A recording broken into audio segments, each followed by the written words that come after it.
चिड़िया मस्जिद में पानी पीती है। यहाँ मंदिर में दाना चुगकर चिड़िया मस्जिद में पानी पीती है। यहाँ बुद्ध के उपदेश और ईसा मसीह की गाथा घर घर सुनाई जाती है। मैंने सुना है कि यहाँ राधा रानी की चुनरी कोई सलमा बेगम सिलती है, तो फिर क्यों हो गए हम यूँ जुदा जुदा कि आज जोड़ने की बात होती है, आज जोड़ने की बात होती है।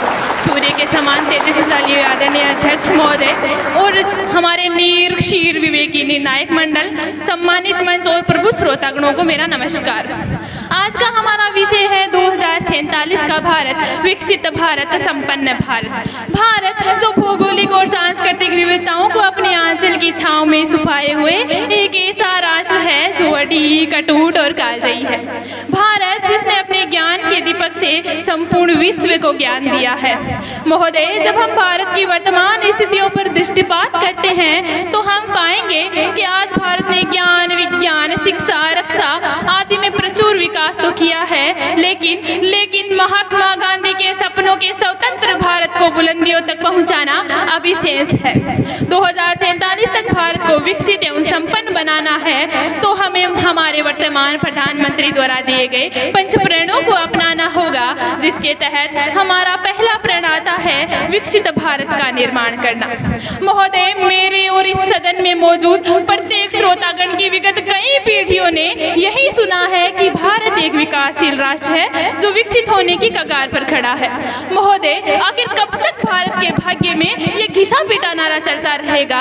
आज इस अवधारणा को बदलने की जरूरत है। इस अवधारणा को बदलना है तो हमें अपना कार्य पूर्ण कर्तव्य निष्ठा, मेहनत एवं लगन से करना होगा, ताकि हमारे आने वाली भावी पीढ़ी को भारत एक विकसित राष्ट्र के रूप में मिल सके, जिसकी संपूर्ण विश्व में एक अनूठी पहचान हो। और हमारा दूसरा प्रण आता है गुलामी की हर सोच से मुक्ति पाना। आजादी का असली मतलब भी वही समझ सकता है जिसने कभी गुलामी की हो। मुगलों और अंग्रेजों से देश को आजाद कराने के लिए हमारे देश के असंख्य स्वतंत्रता सेनानियों और सैनिकों ने अपनी जान देकर अपनी देशभक्ति का प्रमाण दिया है। और आजादी के बाद भी चाहे भारत पाकिस्तान का युद्ध हो, चाहे भारत चीन का युद्ध हो, इन युद्धों में हमारे देश के अनेक सैनिक शहीद हुए और उन शहीद हुए सैनिकों के घर के हालात कुछ ऐसे हो गए कि प्यार भी भरपूर गया, मांग का सिंदूर गया, नन्ही लंगोटियां चली गई, छोटी छोटी बच्चियों की चोटियां चली गई, बाप की कमाई गई, भाई की पढ़ाई गई, ना जाने कैसा विस्फोट हुआ कि जिस्म की कई बोटियां चली गई, कि जिस्म की कई बोटियां चली गई। और आपके लिए तो एक आदमी गया है साहब, लेकिन हमारे घर की तो रोटियां चली गई, हमारे घर की तो रोटियां चली गई। महोदय, उस समय देश बलिदान मांगता था, देश मर मिट जाने को कहता था, लेकिन वर्तमान में यदि कोई व्यक्ति अपना कार्य पूर्ण ईमानदारी, मेहनत, लगन से करे तो मेरे नजरिए में वह सच्ची देशभक्ति है। हमारा तीसरा प्रण आता है भारतीय विरासत पर गर्व करना।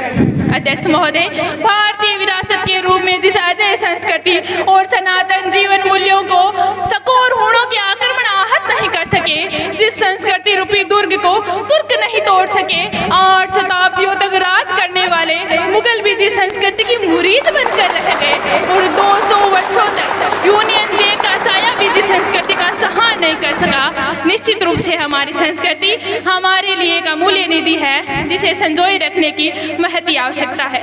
और शायद इसी उद्देश्य के मद्देनजर हमारा यह तीसरा प्रण है।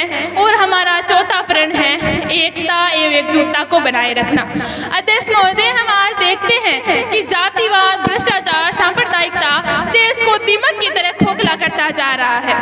मेरे लिए 2047 का भारत ऐसा होना चाहिए जहां लोग सांप्रदायिकता, भ्रष्टाचार से ऊपर उठकर एकजुट होकर रहे, जहां के युवाओं को रोजगार मिले, जहां की महिलाओं का विकास हो, महिलाओं को सम्मान मिले। लेकिन विडंबना देखिए महोदय, ध्यान दीजिएगा मेरे विषय पर। जब कोरोना के लॉकडाउन में सब लोग अपने घरों में बैठे थे, तब हमारे देश की महिलाएं, हमारे देश की लड़कियां घरेलू हिंसा का शिकार हो रही थी।